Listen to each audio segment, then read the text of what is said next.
बिस्मिल्लाहिर्रहमानिर्रहीम, अस्सलाम वालेकुम। इस्लामाबाद से रज़ा सैयद प्रोग्राम कैपिटल टुडे के साथ हाजिर खिदमत। उम्मीद है आपका आज का दिन अच्छा गुजरा होगा। नाज़रीन, आज भी पाकिस्तान का एक मसरूफ़ पार्लिमानी दिन गुजरा। ऐवान के इजलास जारी रहे, धुआंधार तकारीर का सिलसिला भी जारी रहा। अहम तकारीर की गई साबिक़ वज़राए आज़म जनाब शाहिद खाकान अब्बासी साहब की जानिब से और जनाब राजा परवेज़ अशरफ साहब। परवेज़ अशरफ साहब पाकिस्तान पीपल्स पार्टी के दौर में वज़ीर आज़म रहे और शाहिद खाकान अब्बासी साहब नून लीग की गुज़िश्ता हुकूमत के आखिरी दिनों में वज़ीर आज़म के फ़राइज़ अंजाम दे चुके हैं। खाकान अब्बासी साहब ने अपनी तकरीर में ख़ासा जारहाना तर्ज़ अमल इख्तियार किया। हुकूमत की कोरोना के हवाले से, वफाकी हुकूमत की कोरोना के हवाले से जो कारकर्दगी है और जो पॉलिसी है उसके ऊपर तनकीद की और वाज़े तौर पर उन्होंने ये कहा कि मालूम ये होता है कि वफाकी हुकूमत कन्फ्यूजन का शिकार है और उनके पास कोई वाज़े रोड मैप नहीं है, कोई वाज़े पॉलिसी नहीं है। जबकि उन्होंने इस बात पर भी तशवीश का इजहार किया कि लॉकडाउन को नरम कर दिया गया है, जिसके नतीजे में आदाद शुमार की रोशनी में पाकिस्तान के तूल अर्ज़ में कोरोना फैलने की जो रफ्तार है उसके अंदर अचानक इजाफा हो गया। और ये बात दुरुस्त भी है, इसलिए कि हमारे पास मौजूद आदाद शुमार के मुताबिक लॉकडाउन में नरमी के बाद एक दिन में 2255 अफराद कोरोना का नए लोग जो हैं वो कोरोना का शिकार हो गए हैं। याद रहे कि इससे पहले जो यौमिया औसत था कोरोना के मरीज़ पॉजिटिव आने का, वो 600, 650 और 500 के दरमियान उसकी फ़िगर जो है वो चल रही थी, लेकिन वो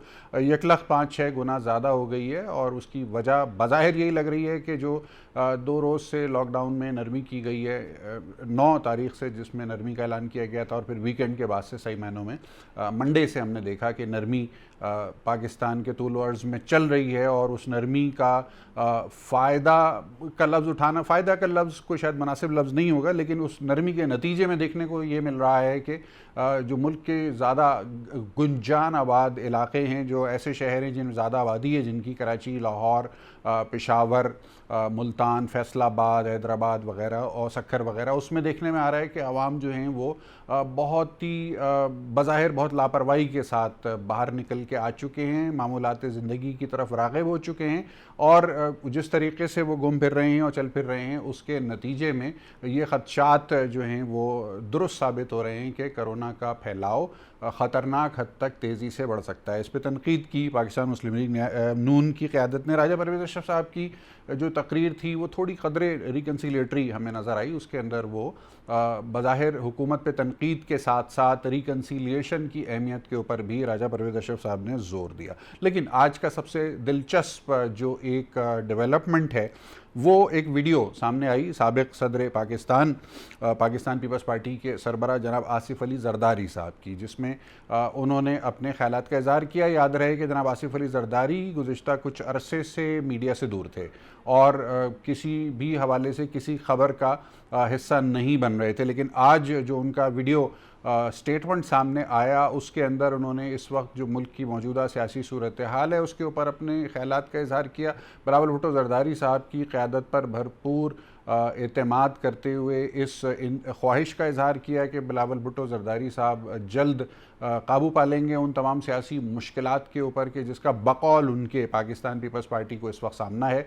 और बिलावल भुट्टो ज़रदारी साहब की क़यादत में पाकिस्तान पीपल्स पार्टी आगे की जानिब मज़बूत अंदाज से बढ़ेगी। 18वीं आइनी तरमीम के ऊपर अपने मौक़िफ़ का उन्होंने अदा किया और क्योंकि पाकिस्तान पीपल्स पार्टी 18वीं आइनी तरमीम की खालिक जमातों में से शुमार की जाती है और पाकिस्तान पीपल्स पार्टी के दौरे इक़्तिदार में 18वीं आइनी तरमीम को मंजूर किया गया, तो इसलिए लग यही रहा है कि 18वीं आइनी तरमीम की सबसे ज़्यादा जो ओनरशिप है वो पीपल्स पार्टी की लेती हुई नज़र आ रही है। और आसिफ अली ज़रदारी साहब ने आज एक मरतबा फिर 18वीं आइनी तरमीम के हवाले से अपने ख़दशात का भी इज़हार किया और उसकी वजाहत भी की।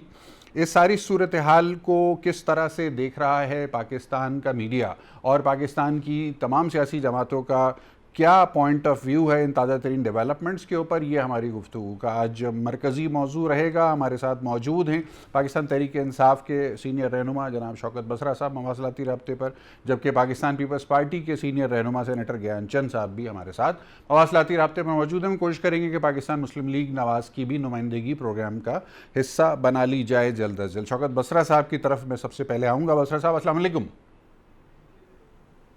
जी वालेकुम सलाम भाई। बसरा साहब, आसिफ अली ज़रदारी साहब काफ़ी अरसे से ख़बरों में नहीं थे, उनकी चॉइस है, लेकिन आज वो दोबारा से ख़बरों में आ गए और जो कुछ उन्होंने अपने ख़यालात का इजहार किया वो काफ़ी रेजोनेट हो रहा है इस वक्त। आपका माजी में दरीना ताल्लुक़ भी रहा पाकिस्तान पीपल्स पार्टी से, यानी पाकिस्तान पीपल्स पार्टी की तर्ज सियासत से बहुत अच्छी तरह से आप वाकिफ़ भी हैं। इस वक्त मौजूदा हालात में आज जो जरदारी साहब ने गुफ्तगू फरमाई उस वीडियो मैसेज के तहत के जो जारी हुआ, उसको आपकी जमात किस नज़र से देखती है, क्या किस तरह से रिस्पॉन्ड कीजिएगा? पहले तो मेरी अल्लाह से दुआ है कि अल्लाह पाक पूरी दुनिया को, पाकिस्तान को, तमाम लोगों को कोरोना वायरस से महफूज रखे और अल्लाह ताला सबको अपने हिफ्ज़-ओ-अमान में रखे, आमीन। जहाँ तक आपको ये क्वेश्चन है, देखिए मैं आसिफ अली जरदारी साहब का पूरा स्टेटमेंट नहीं सुन सका जी। जो कुछ सुना मैंने, आपने जो कहा है वही है कि उसमें उन्होंने 18वीं तरमीम के मुतल्लिक बात की है, अपनी पार्टी के मुतल्लिक गुफ्तगू की है। मेरे ख्याल में एक तो उनका बयान जो है उसकी टाइमिंग इसलिए ज़्यादा ज़रूरी थी कि बहुत ख़ास तौर पे 2-4 दिनों से उनकी सेहत के हवाले से बहुत सारी बातें हो रही, दुरुस्त कहा जा रहा था कि वो बहुत क्रिटिकल हैं। और वैसे जाहिर है उनकी, मैं भी जब पीपल्स पार्टी में था, जरदारी साहब के मल्टीपल इश्यूज हैं, इसमें तो कोई शक नहीं है। उनको शुगर भी थी, उन दिनों में भी थी, अभी भी उनको कार्डिक इश्यूज भी हैं। पहली बात तो कोई भी बीमार हो अल्लाह ताला उसको सेहत दे, इसमें तो कोई दो राय नहीं होनी चाहिए। बाकी जहाँ तक उन्होंने जाहिर है वो तो अंदरूनी सियासत जो है मेरा ख्याल है कि उन्होंने बिलावल साहब के हवाले की है। अच्छी बात है कि अगर वो समझते हैं कि बिलावल साहब इसको टेक ओवर कर लेंगे और चीज़ों को बेहतर कर लेंगे। दूसरी बात 18वीं तरमीम के हवाले से डेफिनेटली इसमें कोई शक नहीं है कि पीपल्स पार्टी ने उस वक़्त तमाम पार्टीज़ को ऑन बोर्ड लिया और उसके बाद ये तरमीम हुई। देखिए हम जो बात कर रहे हैं, हम जाहिर है आइन में तब्दीली की बात कर रहे हैं। सही। आइन में जब तब्दीली होती है उसका तरीकाकार है, वो किसी भी आपने आइन में तब्दीली करनी है उसके लिए 2/3 मेजॉरिटी की जरूरत है। सही। ये तो हो नहीं सकता कि हमारे पास तो 2/3 मेजॉरिटी नहीं है। जब तक नून लीग, पीपल्स पार्टी और दूसरे स्टेक होल्डर्स इकट्ठे ना हो, हम उसमें कोई तरमीम नहीं ला सकते। सही है। इसमें ये पहली बात तो क्लियर क्रिस्टल है। हाँ, मैं समझता हूँ अगर बेहतरी के लिए, अगर 18वीं तरमीम उस वक्त पास हुई, एनएफसी पास हुआ, उसकी बेहतरी के लिए हम कोई और इकदाम कर सकते हैं तो हमें करने चाहिए। उसकी इम्प्लीमेंटेशन में मैं समझता हूँ इश्यूज आए हैं। इवन आप नून लीग के दोस्तों को, शायद खाकान अब्बासी साहब को सुन लें, आप मियाँ शहबाज शरीफ साहब को सुन लें, उन्होंने भी कहा कि इसमें बातचीत हो सकती है और जो चीजें इम्प्लीमेंट नहीं हो सकी हैं, इसमें जो बेहतरी आ सकती है हम उसके ऊपर बात करें।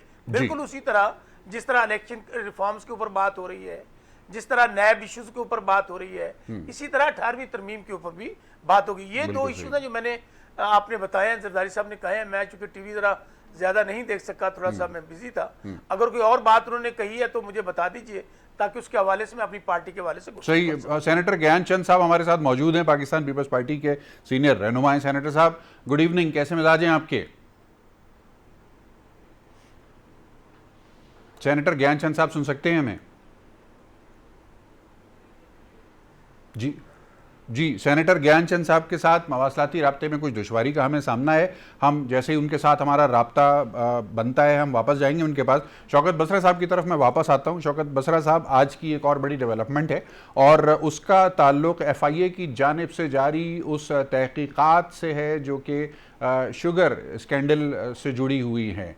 बताया जा रहा है कि जनाब असद उमर साहब वफाकी वज़ीर बराए मनसूबा बंदी भी पेश हुए FIA के रूबरू, जिसकी सरबराही कर रहे थे वाजिद ज़िया साहब FIA के DG, और फिर आज पंजाब के वज़ीर आला जनाब उस्मान बुज़दार साहब भी इस कमीशन के सामने पेश हुए और बताया जा रहा है कि खासे सख्त सवालात का उनको भी सामना करना पड़ा। ये क्या सूरत हाल है और ये आपकी हुकूमत इस तहकीकात का जो सामना कर रही है, ये इसका पस मंज़र कुछ बताना पसंद करेंगे आप हमारे नाजरीन को? देखिए, मैं तो एक पॉलिटिकल वर्कर और एक डेमोक्रेट, आज इस तब्दीली से, यही तब्दीली है जिसका पाकिस्तान को इंतज़ार है, यही तब्दीली है जिसका प्राइम मिनिस्टर इमरान खान ने कहा था 2 नहीं 1 पाकिस्तान, जिसमें कहा गया था कानून सबके लिए बराबर होगा। अगर आप थोड़ा सा मैं आपको माजी में ले जाऊं, जी जरूर, कि क्या जरूरत थी किसी इदारे की जरूरत थी। इवन सुप्रीम कोर्ट ने बुलाया था एक दफ़ा मियाँ नवाज शरीफ साहब को, तो पूरी दुनिया ने देखा कि जिस तरह सुप्रीम कोर्ट पर हमला किया गया। आप 1997 की बात कर रहे हैं। जजेस ने अपनी 1997 की जजेस ने अपनी बाथरूम में जाके जाने बचे, चलो उनको छोड़ देते हैं। अभी की बात कर लेना, अभी आप पिछले दिनों देख लिए जब ये पनामा वाला इशू चल रहा था तो खलाई मखलूक भी थी, 5 बुगज के मारे हुए जज भी थे, ये 5 लोग कौन होते हैं पूछने वाले, वोट को इज्जत दो। उस वक्त भी जजेस के मुतल्लिक जो गुफ्तगू की गई वो मेरे ख्याल में किसी को भूली नहीं है। यहाँ तक कहा गया कि हम जजों के बच्चों को मार देंगे, हम इनको इबरत का निशान बना देंगे। तो मेरा ख्याल है कि ये बहुत खुशाइंद है। इदारों की मजबूती, इदारों की इंडिपेंडेंस, ये पाकिस्तान की मजबूती है, ये अवाम की मजबूती है। और इसको मैं इस अंदाज में अप्रिशिएट करता हूं कि प्राइम मिनिस्टर ने कभी ये तारीख में ये भी नहीं हुआ कि आपकी अपनी हुकूमत हो, आप खुद प्राइम मिनिस्टर हो, आपकी पार्टी इक़्तिदार में हो और एक इशू आपके सामने आया, आपने उस पर मट्टी डालने की बजाय, जैसे माजी के अंदर, क्योंकि उस वक्त होता ये था सब मिले होते थे ऊपर से लेके नीचे तक, और माजी में जो जितना बड़ा होता था, खा वो सदर होता था, खा प्राइम मिनिस्टर होता था, वो इदारे उनके मातहत होते थे, वह कानून की इजारादारी नहीं होती थी, इदारे उनकी घर की लौंडी थे और वहां पर मिलजुल कर सब कुछ किया हो रहा था। ये जो अभी आपके सामने टीटीज आ रही हैं, ये आपके सामने जो करप्शन माफियाज आ रहे हैं, जो माजी के अंदर 32,000 अरब का कर्जा इस मुल्क को मिला है और हर पैदा होने वाला बच्चा 1.5 लाख का मकरूजा उन्हीं वारदातों का नतीजा है। सर अब तो कर्जा 40,000 से ऊपर चला गया जी। चला, अब क्या करें भाई, कर्ज उतारने के लिए कर्ज लेना पड़ रहा है, कर्ज उतारने के लिए कर्ज लेना पड़ रहा है। बड़ी खूबसूरत बात कही आपने। सेनेटर ज्ञान चंद साहब पाकिस्तान पीपल्स पार्टी के रहनुमा बिलाखिर हमारे साथ राब्ते में आ गए। सेनेटर साहब कैसे मिजाज हैं आपके, सुन सकते हैं हमें? पाकिस्तान पीपल्स पार्टी के रहनुमा सेनेटर ज्ञान चंद साहब सुन सकते हैं हमें? आज लगता है मैं और आप ही गुफ्तगू बसरा साहब, आज लगता है कि मैं और आप ही गुफ्तगू करेंगे और ये बड़ी हमारी खुशनसीबी है कि हमें अच्छा वक्त मिल रहा है आपके साथ। राब्ता नहीं होता, जो आपने जो सवाल किया था, जी जी जरूर। मैं समझता हूं ये बहुत एक हिस्टोरिकल मौका है, एक हिस्टोरिकल अपॉर्चुनिटी है, और मैं समझता हूं कि इदारों के सामने पेश होने में इदारों की और पाकिस्तान की इज्जत हुई है। आज अगर वहां पर चीफ मिनिस्टर पेश हुए हैं, वहां अगर फेडरल मिनिस्टर पेश हुए हैं, तो ये वो कमीशन है जिसको प्राइम मिनिस्टर ने बनाया है, और उसमें कहा गया है, और मैं आपको खबर दे दूं कि 15 मई तक 3 हफ्ते लिए थे जो कमीशन बना था, और फोरेंसिक रिपोर्ट्स पर वो कलेक्ट कर रहे थे। कल मेरे ख्याल में मुराद अली शाह साहब को भी उस कमीशन ने बुलाया है जी। तो 15 मई तक ये कमीशन रिपोर्ट सबमिट कर देगा प्राइम मिनिस्टर साहब को, ठीक है। और मैं समझता हूं ये पाकिस्तान की तारीख में। बसरा साहब, आपकी इजाजत से मैं एक दफा और कोशिश करूंगा सेनेटर ज्ञानचंद साहब से राब्ता करने की। सेनेटर साहब सुन सकते हैं हमें? आवाज आपकी तरफ से आ रही है? जी सेनेटर साहब। सेनेटर साहब, बड़ी मुश्किल से राब्ता कायम हुआ आपके साथ। सवाल ये है कि आज आसिफ अली जरदारी साहब का वीडियो पर एक स्टेटमेंट सामने आया है, और काफ़ी दिन से क्योंकि उनके हवाले से कुछ स्पेक्यूलेटिव किस्म की खबरें भी चल रही थी तो बरमहल भी लगा। ये फरमाइएगा कि इस वक्त ताज़ा तरीन क्या सूरत हाल है, आसिफ जरदारी साहब की सेहत कैसी है? देखें, जो स्टेटमेंट आया है या उनकी जो बात हुई है, तो माशाल्लाह चेयरमैन बिलावल भुट्टो साहब ने भी एक उस पे स्टेटमेंट दे दी है।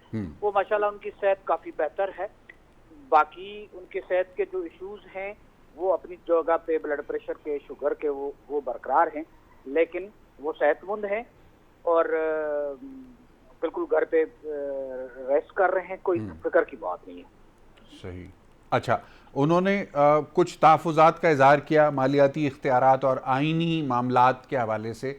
क्या महसूस कर रही है पाकिस्तान पीपल्स पार्टी? क्या आपको वाक़ईतन ऐसा लग रहा है कि 18वीं आइनी तरमीम में कोई ऐसी तब्दीली मुमकिन तौर पर होने वाली है कि जो आपकी जमात को अनकम्फर्टेबल कर रही है?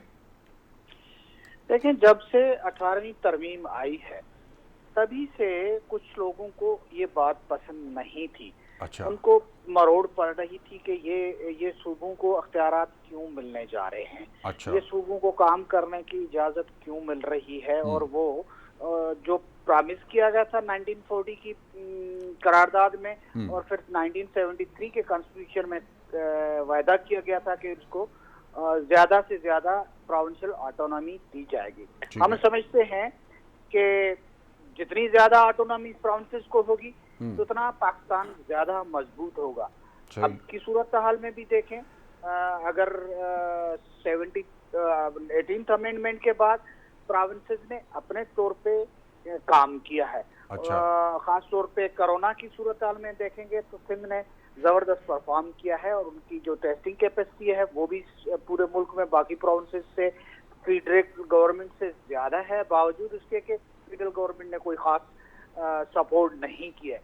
हालांकि होना तो ये चाहिए कि ये वबा की सूरत हाल है, फेडरल गवर्नमेंट को अपना जो रोल है, लीडिंग रोल है, वो प्ले करना चाहिए था, वो नहीं हुआ।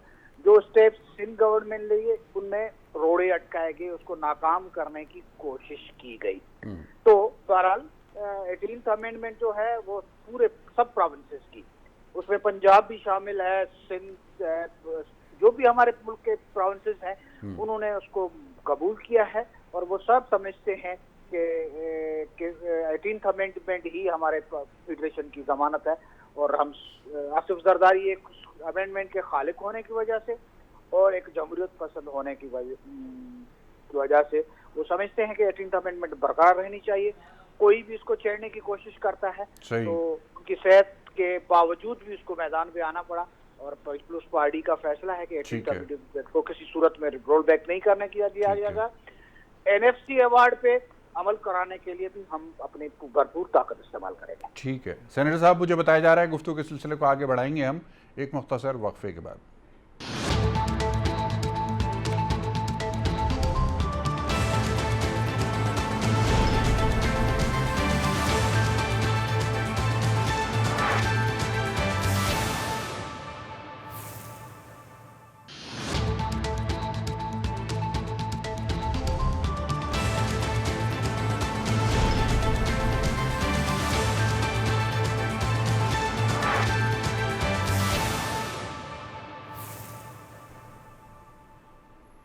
जी, वक्फे के बाद खुश आमदीद। पाकिस्तान पीपल्स पार्टी के रहनुमा सेनेटर ज्ञान चंद हमारे साथ मौजूद हैं।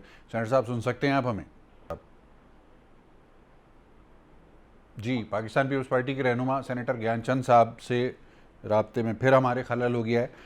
अब इस वक्त सूरत हाल ये है कि वज़ीर आला सिंध को भी उस कमीशन ने तलब किया है जिस कमीशन ने असद उमर साहब का इंटरव्यू कर लिया और उस्मान बुज़दार साहब का भी इंटरव्यू कर लिया, लेकिन हमारे पास ख़बर है, इंदिया है कि वज़ीर आला सिंध ने इस कमीशन में पेश होने से इनकार कर दिया है। क्या वजह इसकी, क्यों वो पेश नहीं होना चाहते, ये जानने की और समझने की हम कोशिश करेंगे। ये सवाल बसरा साहब के सामने भी रखना है और यही सवाल पाकिस्तान पीपल्स पार्टी के रहनुमा जनाब सेनेटर ज्ञान चंद साहब से भी मैं ये सवाल पूछना चाहूँगा। ज्ञान चंद साहब, अस्सलाम वालेकुम। ज्ञान चंद साहब सुन सकते हैं हमें? हेलो जी सेनेटर साहब सुन सकते हैं हमें? हेलो जी सेनेटर साहब, सवाल ये है कि वज़ीर आला सिंध ने पेश होने से इनकार कर दिया है उस कमीशन के सामने जो DG FIA की सरबराही में शुगर स्कैंडल के हवाले से तहकीकात कर रही है। आप बताइएगा क्या वजूहात हैं इसकी। सेनेटर ज्ञान चंद साहब। हाँ जी, मुझे सही सवाल मैं दोहरा दूं अगर आप चाहें तो। जी, मेरा सवाल ये है कि वज़ीर आला सिंध को चीनी स्कैंडल की तहकीकात के हवाले से FIA की जानिब से बुलाया गया है। याद रहे कि FIA के इस कमीशन में जनाब असद उमर साहब जो कि वफाकी वज़ीर मनसूबाबंदी हैं वो पेश हो चुके हैं और आज उस्मान बुज़दार साहब जो कि चीफ मिनिस्टर पंजाब हैं वो भी पेश हो चुके हैं। लेकिन मेरे पास मौजूद इत्तला के मुताबिक वज़ीर आला सिंध जनाब मुराद अली शाह साहब ने इस कमीशन में पेश होने से इनकार कर दिया है। हम जानना चाहेंगे कि इसकी क्या वजह है इनकार करने की। देखें, यूं तो पीपल्स पार्टी हमेशा कोर्ट्स की इज्जत करती है या कोई भी कमीशन बनता है कानून के हवाले से तो उसको सामना करते रहे हैं और हमारा मौक़िफ़ भी यही रहा है कि इनको सामना करना चाहिए लीगल ग्राउंड्स पे। लेकिन जहाँ तक ये चीनी का और आटे का बहरान आया था उसमें सिंध का कोई खास उसमें रोल नहीं था, या जो रिपोर्ट आई थी अच्छा। उसमें भी सिंध के का इतना जिक्र नहीं था। अच्छा। उसके बावजूद भी अगर कमीशन ने उनको बुलाया है तो वो यकीनन लीगल ग्राउंड्स पे उनका क्या बनता है क्या नहीं बनता है उस पर चीफ मिनिस्टर ने अपना मौक़िफ़ दिया होगा। तो मैं नहीं समझता। मौक़िफ़ तो ये सामने आ रहा है कि उन्होंने पेश होने से इनकार कर दिया है। मैं कहता हूँ ना कि उन्होंने भी किन ग्राउंड्स पे किया है उसको पे मैं तो ज्यादा कमेंट नहीं कर सकता हूँ। अच्छा। लेकिन यकीनन उनके मजबूत ग्राउंड्स होंगे। ओके, ठीक है। यानी आप शायद बहुत ज़्यादा उसकी तफसील आप के सामने नहीं है तो उस वजह से ठीक है। अच्छा, जरदारी साहब के कमेंट में आज एक ख़ास जुमला है वो बहुत ज़्यादा हाईलाइट हो रहा है और वो मेरे पास मौजूद है। उसमें कहा उन्होंने कि जो वज़ीर आज़म इमरान खान साहब हैं वो साबिक सदर जनरल परवेज़ मुशर्रफ के नक्शे कदम पर चल रहे हैं। ये बड़ा वजाहत तलब सा नुक्ता है, किस हवाले से ये बात उनको लग रहा है ऐसी हो रही है? देखें, परवेज मुशर्रफ के टाइम पे जिस किस्म की जो डेमोक्रेसी को डेवलप किया गया था वो सबके सामने है, और इमरान खान भी जिस किस्म की डेमोक्रेसी चला रहे हैं और उनके दाएं बाएं जो लोग बैठे हुए हैं वो सब के सब जो है ज्यादातर तो मुशर्रफ के टाइम के लोग हैं। अच्छा। फिर इनको पार्लियामेंट से कोई दिलचस्पी नहीं है, और फिर जो रिटायर्ड आर्मी के लोग हैं या उनको उनकी ज्यादातर उनको रख रहे हैं, डेमोक्रेटिक इंस्टीट्यूशंस को कोई वैल्यू नहीं दे रहे हैं। अच्छा। तो परवेज मुशर्रफ ने भी तो यही किया था ना। परवेज मुशर्रफ को आम लोगों से कोई इंटरेस्ट नहीं था। उन्होंने हमारे डेमोक्रेटिक सिस्टम को तबाह करने की कोशिश की। उन्होंने जो 12 मई का रिसेंटली गुजरा है उस पर उसने क्या किया था और इस गवर्नमेंट ने उसके पीछे क्या किया है या कुछ नहीं हुआ है। तो यकीनन परवेज मुशर्रफ भी चाहते थे कि ये 18th अमेंडमेंट ना हो, ये प्रेसिडेंशियल जो पावर्स जरदारी साहब ने पार्लियामेंट को दे दिया था वो ना हो। सुपरमेसी ऑफ पार्लियामेंट डेमोक्रेसी जो है वो भी नहीं चाहते थे, और इमरान खान भी उसमें नजर आ रहा है कि नहीं चाह रहे हैं। वो वन मैन शो कर रहे हैं या जिस तरह से वो डील कर रहे हैं। अच्छा। उसको किसी किस्म की प्रोविंशियल ऑटोनॉमी पे भी उनको कोई नहीं है, जिसकी वजह से 18th अमेंडमेंट पे भी इनकी तरफ से जो खदशात जाहिर हमारी तरफ से हो रहे हैं और ये काम कर रहे हैं। अच्छा, आपने 12 मई का जिक्र किया सेनेटर ज्ञानचंद साहब, आपकी 12 साल से गुज़िश्ता लगातार पाकिस्तान पीपल्स पार्टी की सिंध में हुकूमत है और अमन व अमान एक सूबाई मामला है। तो 12 मई की जो तहकीकात या 12 मई की को कंक्लूड करना जो करार वाकई सज़ा दिलवाने का अमल है, इसकी रिस्पॉन्सिबिलिटी तो पिछले 12 साल से तो आपकी सिंध की सूबाई हुकूमत के पास है। तो आप कह रहे हैं कि उसमें कोई पेशरफ नहीं हुई, तो ये तो शायद आप अपनी जमात की कारकर्दगी पे ही सवाल नहीं उठा रहे? नहीं, हम अपनी पीपल्स पार्टी का तो वाज़ेह मौक़िफ़ रहा है और पीपल्स पार्टी उसकी विक्टिम रही थी। अच्छा। पीपल्स पार्टी के कारकुनान जो थे वो चीफ जस्टिस साहब के साथ खड़े थे, और उसके बाद जो केसेस हैं वो कोर्ट्स की तरफ चले गए। आपको तो पता है कि हमारे यहाँ जिन केसेस को आगे लाया जाता है तो वो चलना शुरू हो जाते हैं, नहीं लाया जाता तो वो रुक जाते हैं। जैसे अब जो गवर्नमेंट पीटीआई की गवर्नमेंट के साथ हैं तो उनके खिलाफ तहकीकात नहीं हो रही है। ये चीनी का इतना बड़ा स्कैंडल हो गया, आटे का हो गया, दवाइयों का हो गया। तो असद उमर साहब पेश हुए, बुजदार साहब पेश हो गए। पेश होने का मसला नहीं है। जो ये गवर्नमेंट दावा कर रही है और बाकी लोगों को पकड़कर जेलों में डालकर फिर पूछा जाता है कि आपने ये किया कि नहीं किया, वो चीजें नजर नहीं आ रही। अलीम खान साहब 100 दिन जेल में बंद रहे। देखें, जेल में बंद रहे और उसके कैसे वापस आ गए और उनके किस हिसाब से आ गए, तो ये एक कोई शोपीस आगे डाल देते हैं। जैसे अभी जहांगीर तरीन से नाराजगियां जाहिर कर दी और फिर मुलाकातों का सिलसिला भी शुरू हुआ। कुछ वक्त के बाद ये चीनी आटे के स्कैंडल को दफन करके फिर ये आपस में बैठ जाएंगे और एक बड़ा सा भाषण दे देंगे इमरान खान साहब के, भाई मैंने तो अपने साथियों को भी नहीं बख्शा, मैंने तो ये नहीं किया, और सब हजम हो जाएगा। उसके पेशावर में मेट्रो का क्या हो रहा है? सही है। इस किस्म के काफी सारे स्कैंडल हैं।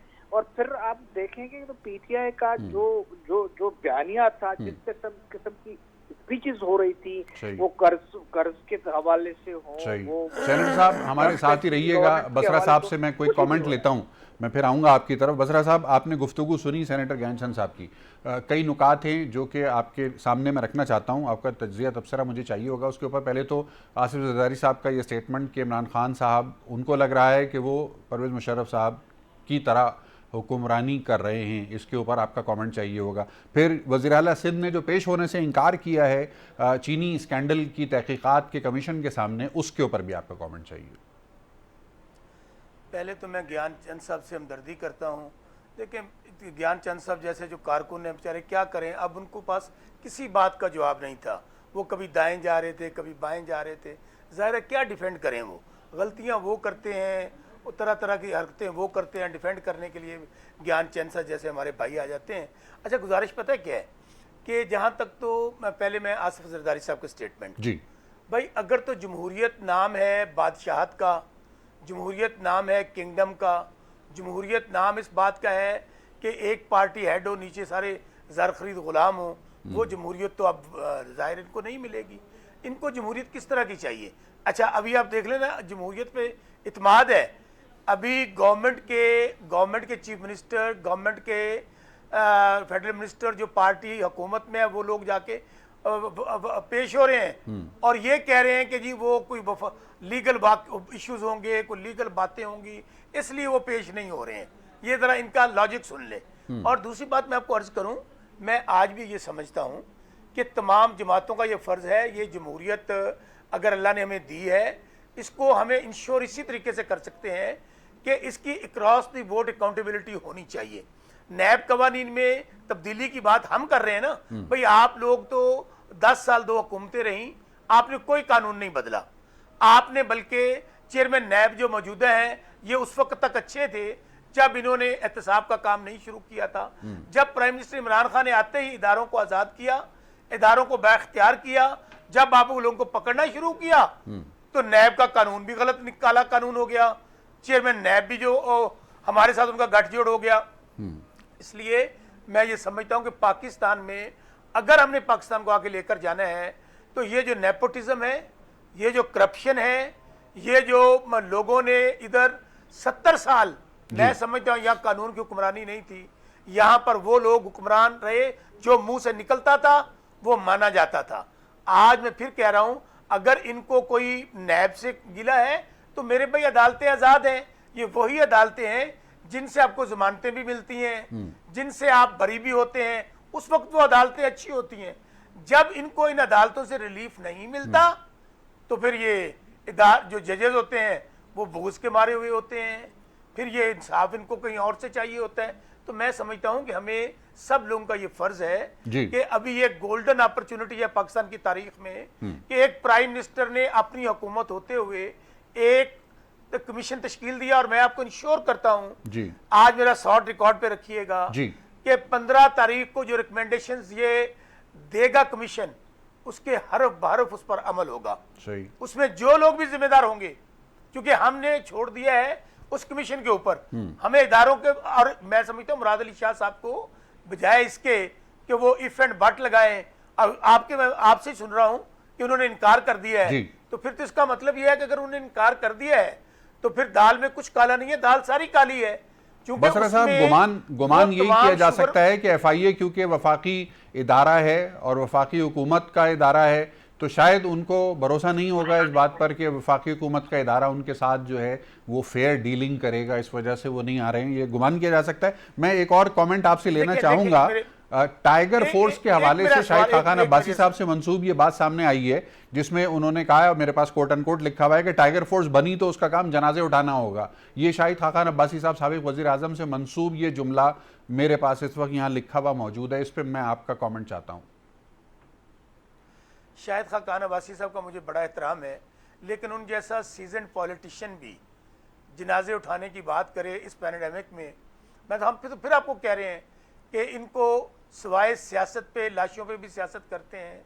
आप अंदाज़ा ये करें कि अमेरिका के अंदर, UK के अंदर, जर्मनी, फ्रांस, बेल्जियम, 219 ममालिक में कोरोना आया तो अल्लाह का अजाब है। पाकिस्तान में आया है तो तहरीक इंसाफ और इमरान खान साहब की नाअहली है। अब ये क्या जहनीत है, ये क्या माइंडसेट है? यानी कि उन 219 ममालिक में corona prime minister Imran Khan और तहरीक इंसाफ ने पिलाया है। और फिर इनका दूसरा आर्गूमेंट सुने, यानी कि टाइगर फोर्स को, भाई टाइगर फोर्स सिर्फ इसलिए बनाई गई है कि वो इंतजामिया के साथ मिलकर काम करें, उनको हेल्प आउट करें, अवेयरनेस को लॉन्च करें। जो मुस्तहिक लोग हैं उनके अगर मिसिंग है, कहीं पे कोई लाइकिंग डिसलाइकिंग हो रही है, उसकी निशानदेही करें। और ये देखें ना, लाशें उठाने का मकसद क्या है? यानी कि वो ये कहना चाहते हैं कि कोरोना से जो लाशें गिरेंगी वो टाइगर फोर्स उठाएगी। जी, आप जरा माइंडसेट को देखिए ना। अब मैं क्या कमेंट करूं इसके ऊपर? और फिर मैं कह रहा हूं, और साबिक वजीर आजम रहे हैं इस मुल्क के, सर वो सर मैं यही तो अर्ज कर रहा हूं कि आप असल में, मैं फिर कह रहा हूं कि अल्लाह ताला ने बहुत करम किया पाकिस्तान पे। ये सिर्फ अल्लाह ताला का करम है, वरना जो हेल्थ निज़ाम वाले मुल्क हैं, आप देख लें, वहां पर लोग कीड़े मकोड़ों की तरह मर रहे हैं। जहां कहा जा रहा था हमने दुनिया फतह कर ली, चांद तक पहुंच गए, दुनिया के अरब अमीर तरीन ममालिक हैं, 90,000 के करीब अमेरिका के अंदर लोग इस वक्त मर चुके हैं। तो यहां पर मैं कहता हूं एक जान भी बहुत कीमती है। लेकिन इन हालात में जब हम सिनेरियो देखते हैं, अल्लाह का खास करम हुआ है पाकिस्तान पे, और मैं फिर कह रहा हूं कि अल्लाह ताला का करम ही चाहिए पाकिस्तान पे। सही। और ये इनका एक आर्गुमेंट सुन लें ना इनका कि पाकिस्तान में कोरोना एक तो फैला है हमारी नाअहली की वजह से, एक प्राइम मिनिस्टर इमरान खान की वजह से, एक ताफ्तान की वजह से, और एक तबलीगी जमात की वजह से। जी यार अब मैं क्या कहूं, नहीं, बड़ी तवील फहरिस्त है इस नौयत के रीजंस की। गुफ्तगू के सिलसिले को आगे बढ़ाएंगे बजरा साहब एक मुख्तसर वक्फे के बाद।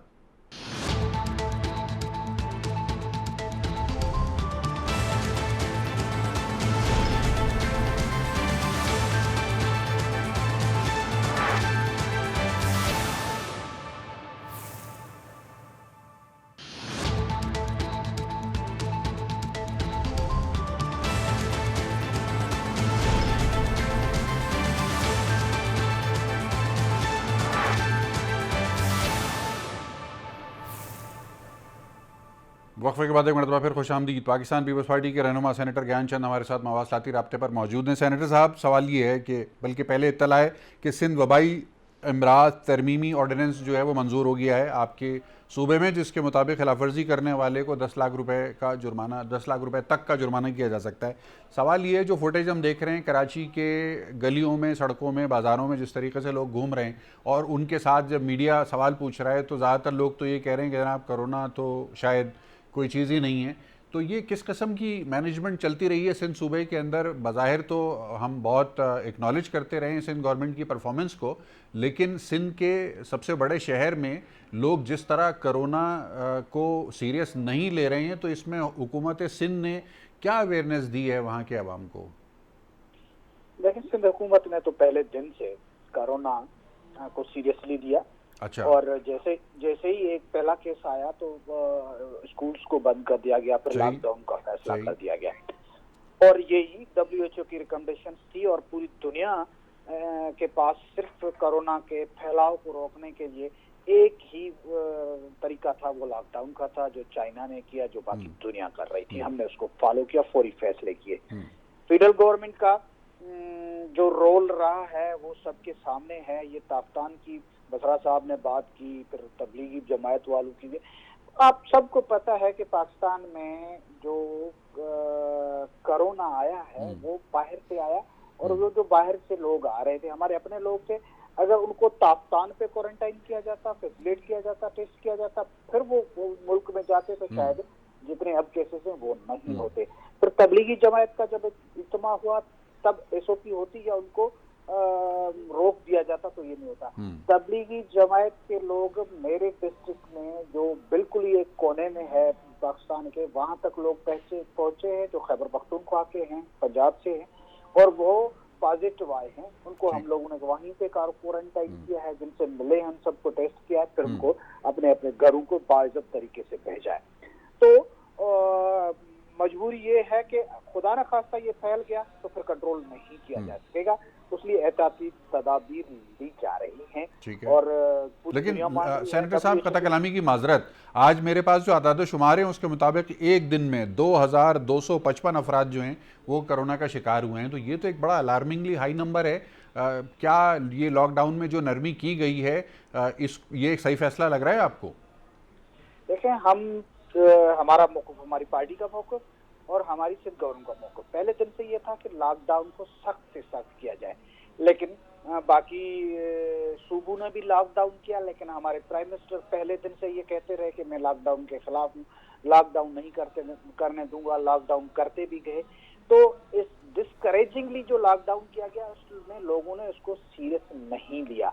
हाँ, ये खुदा का कर्म है, इसमें कोई शक नहीं है कि हमारे यहाँ वो सूरत हाल नहीं है जो बाकी मुल्कों में है, लेकिन जिस तरह की बेहतियाती हम कर रहे हैं उससे वो सूरत हाल बन भी सकती है। पूरी कौम इस पे चीख रही है। अगर फिक्र नहीं है तो ये हमारे PTI के दोस्तों को नहीं है, इमरान खान को नहीं है कि क्या किया जाए। आपको लगता है कि दोबारा लॉकडाउन की तरफ जाना पड़ सकता है या दोबारा लॉकडाउन नाफिज हो सकता है? मेरी ख्वाहिश है कि दोबारा लॉकडाउन की तरफ ना जाया जाए, लेकिन अगर ये केसेस का सिलसिला बढ़ता रहा तो जाना पड़ेगा।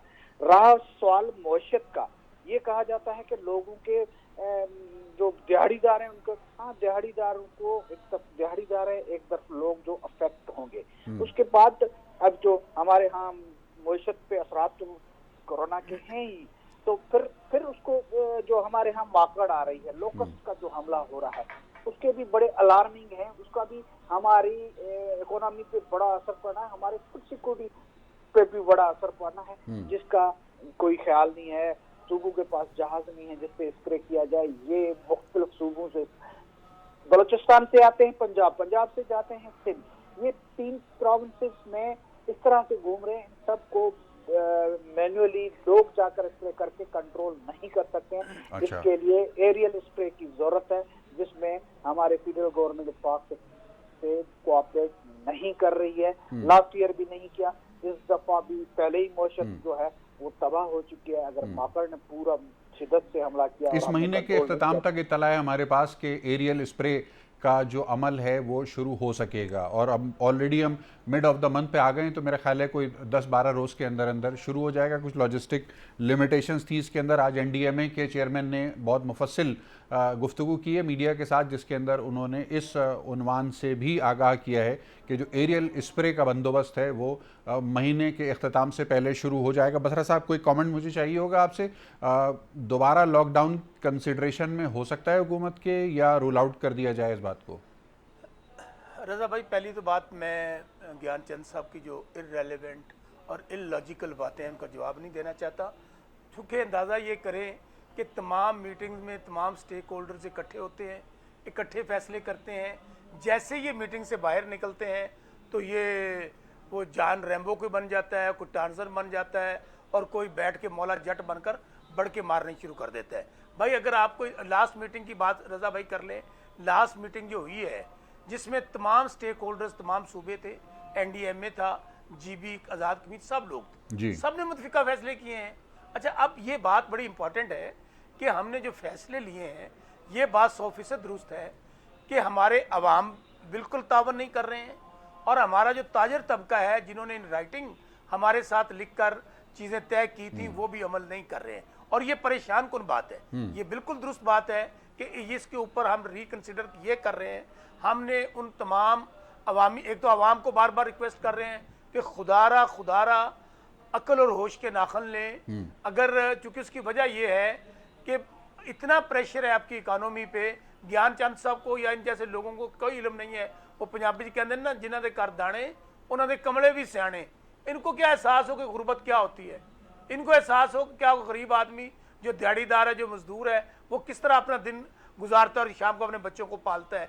वहां पे ये हमारे लिए देखे ना, पूरी दुनिया देख ले आप, जहां पे हजारों मवात हो चुकी हैं, उन्होंने लॉकडाउन को ईज कर दिया है। हम सिर्फ ये रिक्वेस्ट कर रहे हैं, आज मैं जी टीवी पे बैठ के रजा सैयद साहब के प्रोग्राम में हाथ जोड़ के गुजारिश करता हूं अपनी आवाम से, अपने ताजर तबके से, खुदारा तरस खाएं इस पाकिस्तान पे, पाकिस्तान की आवाम पे।